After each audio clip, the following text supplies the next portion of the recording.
નામનો પાઠ કરવા.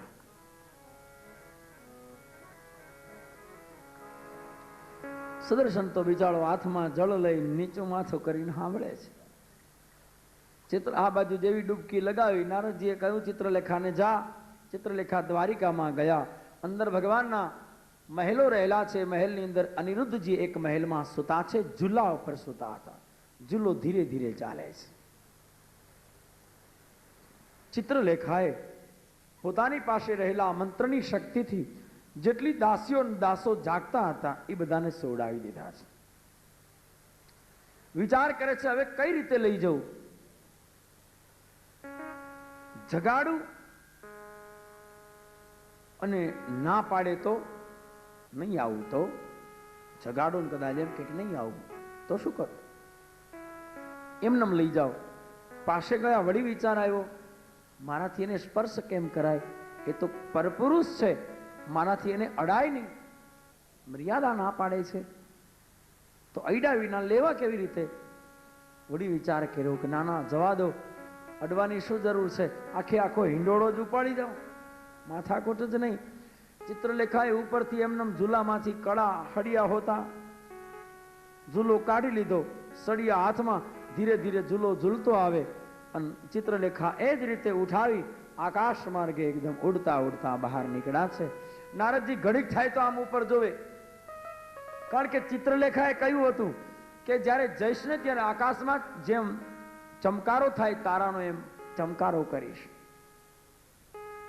2-3 વાર કરીશ. નારદજી કે ભલે. એટલે નારદજી એમ મંત્ર બોલતા જાય ને આકાશમાં જોતા જાય. બોલો સુદર્શન કે મારા ઘડીએ ઘડીએ હું આમ આમ કરો છો, એવું કરવાનું હોય તો હું કરું, લ્યો. નારદજી કે તું રેવા દે, તું ઉપર જોતો તો બધું ઊંધું વળી જાય.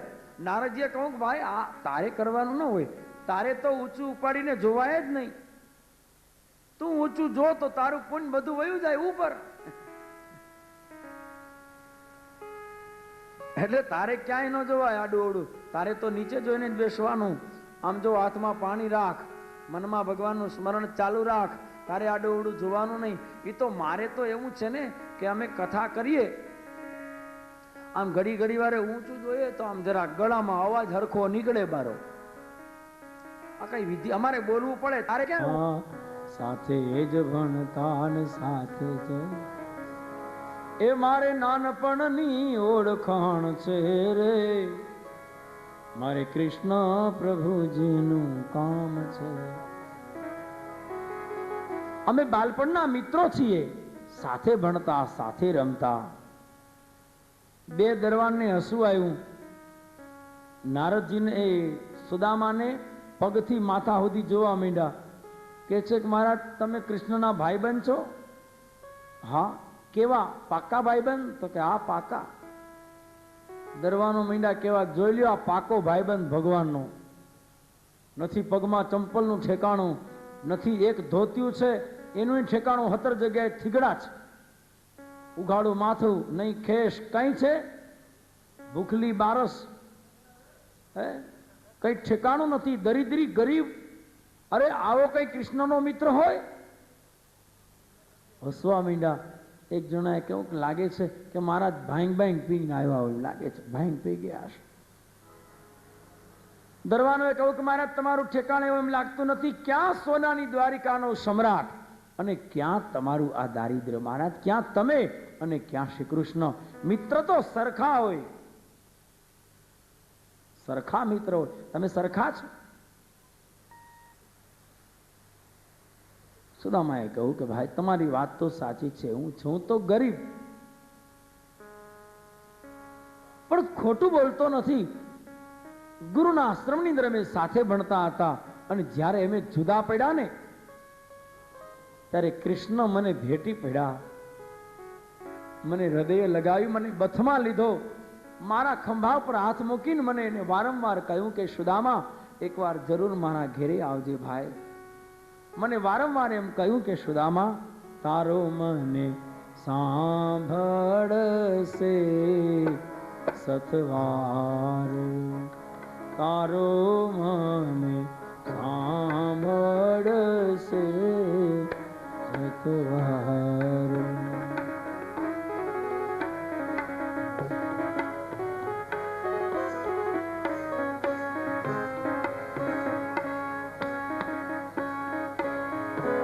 યાદ જો આજ રે એ વિયોગનું વાણું રે વાયું ને નયનેથી નિરભરાય. નયનેથી નિરભરાય.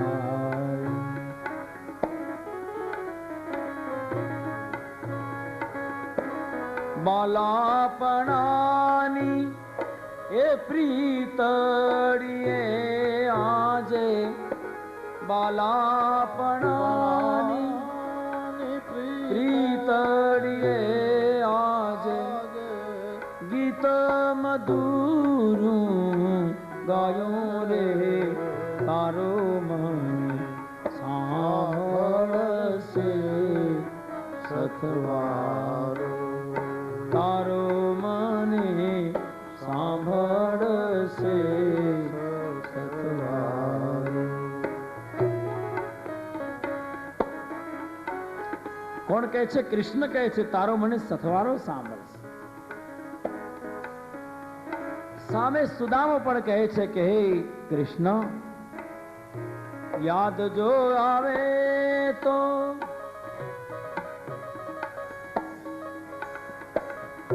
યાદ જો આવે તો યાદ કરી લેજે.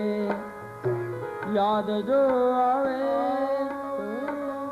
યાદ કરી લેજે. તારો બાલ સખો દુખિયારો રે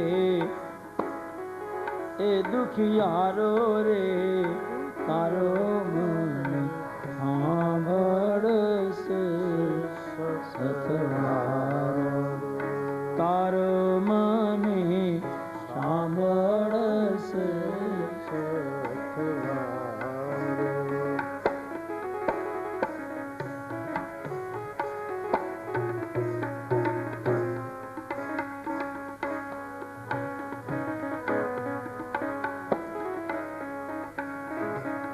તારો મને સાંભળશે સતવાર. તારો મને સાંભળશે સતવાર.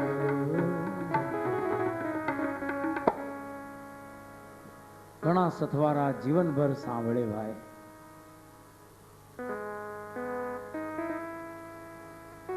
સુદામો કહે છે મને આમ કહ્યું હતું, જરૂર એકવાર આવજે.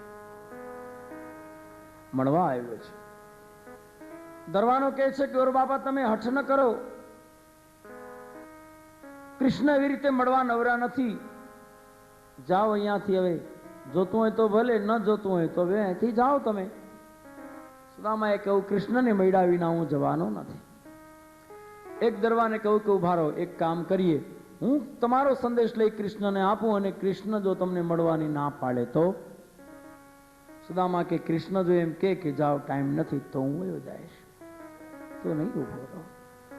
જાઓ, એકવાર મારો સંદેશ, એક મારી અરજી એકવાર ભગવાન સુધી પહોંચાડો તો ખરા. ઘણી વાર વચ્ચે વાળા જ અરજી ઉપર સુધી પહોંચવા ન દે, એવો ડખો કરતા હોય વચ્ચે વાળા.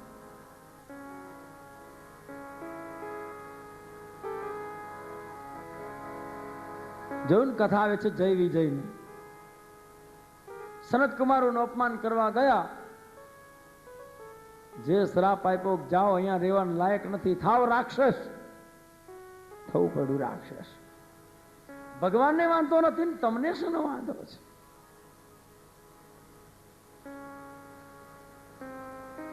ઘણા દઈ તો ન હગે, પણ કોક દેતા હોય એ જોઈ જાય તો એને તાવ આવી જાય. કઈ જોતું નથી. હું કઈ લેવા આવ્યો નથી, હું દેવા આવ્યો છું. હવે મહારાજ ખરેખર તમે જુઓ તો કઈ ઠેકાણું નથી. એક પોતડી છે, ધોતિયું નહીં પોતડી, ગોઠણ સુધી માન પૂગે છે અને એની અંદર 17 થીગડા છે, હાથમાં લાકડી, સુકાયેલું શરીર, કઈ ઠેકાણું નથી. અને મહારાજ શું આપવાનું છે? માથે નથી મોડિયાને, પગે ન પગર ખાને, માથે નથી મોડિયાને, પગે ન પગર ખાન, હે પગ ના પગર ખા,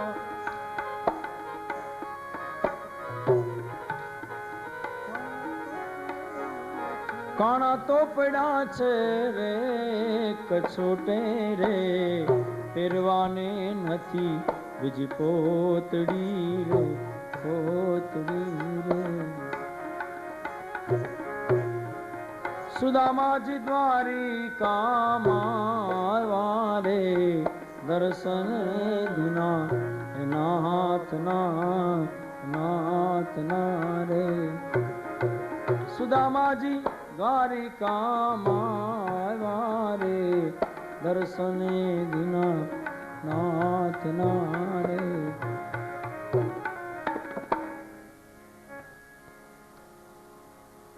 મહારાજ પોતળ્યું છે એમાં 17 જગ્યાએ થીગડા છે. ગરીબ બ્રાહ્મણ લાગે છે, નકામો હટ કરીને ઉભો છે, ના કહી દઉં. પણ ભગવાન જવાબ આપે ત્યાં રૂક્ષ્મણી બોલ્યા કે હા કહી દો ના. એવા તો એ 575 આવે છે. દ્વારિકેશ કેટલાને મળે, એમની પાસે સમય છે, જોતો નથી, વિરામમાં બેઠા છે, જ્યાં કહી દે નહીં મળે. દરવાન કે જી માતાજી કઈ પાછો વળ્યો. ભગવાને કહ્યું દરવાન ઉભો રહે. દરવાન ઉભો રહ્યો છે અને ભગવાને મોઢું ફેરવું છે રૂક્ષ્મણી સામે. ભગવાને ઝીણી આંખ કરીને કહ્યું કે દેવી આ તમે બોલો છો? આ દ્વારિકાની પટરાણી શબ્દ બોલે છે. તમારા આંગણે કોઈ ગરીબ બ્રાહ્મણ યાચના કરીને ઉભો છે. એને સોના જોતા નથી, રૂપા જોતા નથી, હીરા માણેક વસ્ત્ર આભૂષણ કઈ નહીં, તમને મળવું છે અને આવો અયાચક બ્રાહ્મણ આવીને ઉભો છે ને તમે ના પાડો છો? આવું બોલાય? નીચું જોઈ ગયા છે. યાદ છે જેથી તમારા લગ્ન શિશુપાલ સાથે થતા હતા તેથી તમારો પત્ર લઈ અને એક બ્રાહ્મણ દ્વારિકા આવ્યો હતો. એ સુદેવ નામના બ્રાહ્મણના આશીર્વાદથી આજ તમે દ્વારિકાની મહારાણી થયા છો. આ દ્વારિકાની પટરાણી થયા હોય તો બ્રાહ્મણના આશીર્વાદ. ક્યારે આવું ન કહેશો. હેજી તારા આંગણિયા પૂછીને જો કોઈ આવે રે તો આવકારો મીઠો એને આપજે રે.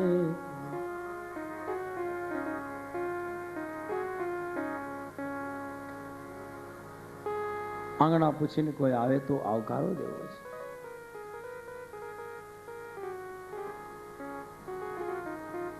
ઘરની શોભા તો આવકારાથી છે. ઘરની શોભા ખાલી વેલકમ નું બોર્ડ લગાડવાથી નથી. વેલકમ લખી નાખીએ, લખ્યું એ મોટા અક્ષરે વેલકમ, સુસ્વાગતમ, ભલે પધાર, આ બધું ભલે લગાડ્યું હોય, હોનાના અક્ષરે ચિતરાયું હોય, આંખને થોડી વાર માટે સારું લાગશે. પણ બંગલામાં અંદર જઈએ અને અંદર ગયા પછી કોઈ આવો એમે ન કહે. આપણે જઈએ એટલે મોઢું ચડાવીને બેઠા હોય. કેનું કામ છે? આપણે કઈ ભાઈ આપનું કામ છે, બોલો. ફલાણા ભાઈ કેમ મળશે, બોલો. યોગી એ જ વખતે ચાલવા લાગ્યા છે. હરિસ્મરણ કરતા સુખદેવજી વનમાં ગયા છે. કેવા નિષ્પૃહી છે. જે રસ્તેથી, જે માર્ગેથી, જ્યાંથી આવ્યા હતા ત્યાંથી પાછા ગયા છે. ઋષિઓના ચરણની ધૂળને મસ્તકે લગાવવા લાગ્યા. એને વંદન કરવામાં સુખદેવના પિતા વ્યાસજી પણ હતા. રડતા હતા. કોઈએ કહ્યું તમે કેમ રડો છો? વ્યાસજીએ કહ્યું કે ભાગવતની રચના ભલે મેં કરી પણ ભાગવત જેવું મારું દીકરો સમજ્યો છે એવું તો હું પણ સમજ્યો નથી. જે ભાગવતનો મર્મ, જે ભાગવતનું તત્વ મને સુખદેવે સમજાયું, એ તત્વ તો હું પણ સમજી શક્યો નહોતો. આજ મને ખબર પડી કે ભાગવતની અંદર આ પડ્યું છે એ તો મારા સુખદેવે મને સમજાયું છે. વ્યાસજી રડતા હતા, સુખદેવના ચરણની ધૂળને મસ્તકે લગાવતા હતા. ભલે સંબંધને નાતે હું એનો બાપ છું, પણ ભજન અને સાધનાની દ્રષ્ટિએ મારા કરતા મારો દીકરો ઘણો આગળ છે. સંત છે, સંતની દ્રષ્ટિએ તો હું પણ એને વંદન કરીશ.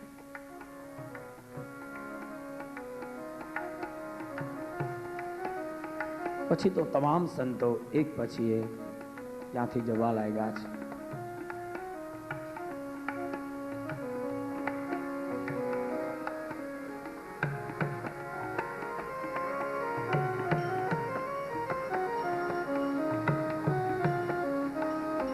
અંતે રાજાનો અંતકાળ આવ્યો છે. તક્ષક નાગ આવે છે. વચ્ચે કશ્યપ ગોત્રના બ્રાહ્મણ મળે છે. બંનેનો સંવાદ યોજાય છે. પણ કશ્યપ બ્રાહ્મણને તક્ષક નાગ દક્ષિણા આપી વિદાય આપે છે. તક્ષક આવે છે. સાંજનો સમય છે. તક્ષક આવીને દંશ આપે એ પહેલા તો રાજા દેહ છોડી ભગવાનના ધામમાં પહોંચી ગયા હતા. પછી તો ખાલી ખોખું હતું. દંશ દેતા બળીને ભસ્મ થયું. આકાશમાંથી દેવતાઓએ પુષ્પની વૃષ્ટિ કરી, દુંદુભીઓના નાદ કર્યા. પરીક્ષિત રાજાનો જય જયકાર કર્યો. બોલીએ પરીક્ષિત મહારાજ કી.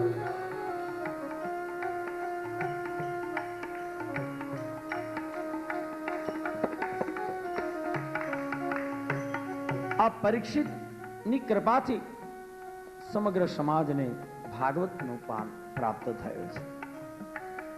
મહાપુરુષો ભૂલ કરે પણ ભૂલને સુધારે કેવી? કે એ તો સીડીથી ચડી જાય પણ બીજા પણ એ સીડી દ્વારા ઈશ્વર સુધી પહોંચે છે. પરીક્ષિતે ભૂલ કરી, સ્વર્ગ સુધી પહોંચવા માટે ભાગવત રૂપી નિસરણી સીડી બનાવી. પરીક્ષિત તો ચડી ગયા, પણ એના પછી કેટલા જીવાત્માઓ, કેટલા જીવો આ ભાગવતના શરણે આવી ભાગવતની સીડી દ્વારા સ્વર્ગમાં પહોંચ્યા છે. કેટલા જીવોનું કલ્યાણ થયું છે. આજ સુધી આ ભાગવત ગંગા અનેકનો ઉદ્ધાર કરતી જ આવી છે. ઉદ્ધાર કર્યો છે, કરે છે અને ભવિષ્યમાં પણ કરતી રહેશે. આવી ભાગવત ગંગાને વિરામ આપતા પહેલા આપણે હુંડીના દર્શન કરીએ. આવો, ભાગવતની અંદર છેલ્લે હુંડી આપવામાં આવી છે.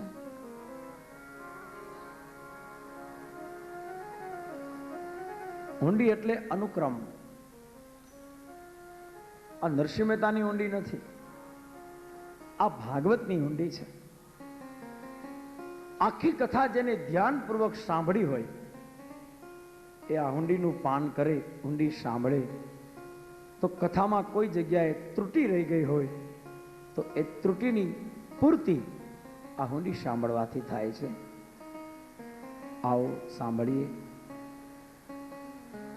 હુંડીમાં આખી ભાગવતનું તત્વ કહેવામાં આવ્યું છે.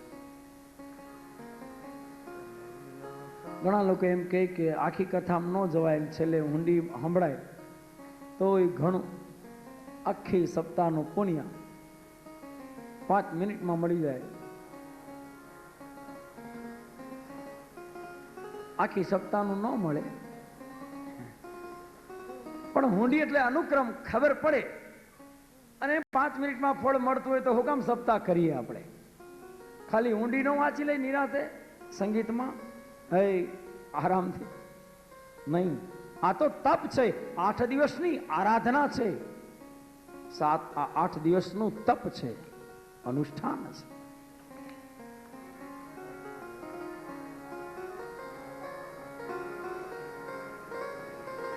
પ્રથમ સ્કંદની અંદર 19 અધ્યાય આવે છે, જેમાં નારદની કથા, વ્યાસજી સાથે સત્સંગ, પાંડવોની કથા, અશ્વત્થામાના શસ્ત્રથી પરીક્ષિતનું ભગવાને કરેલું રક્ષણ, પરીક્ષિત જન્મ, તેનો દિગ્વિજય, પરીક્ષિતની ભૂલ, શૃંગી ઋષિનો શ્રાપ, રાજાનું ગંગા કિનારે આગમન અને સુખદેવજીનું પધારવું.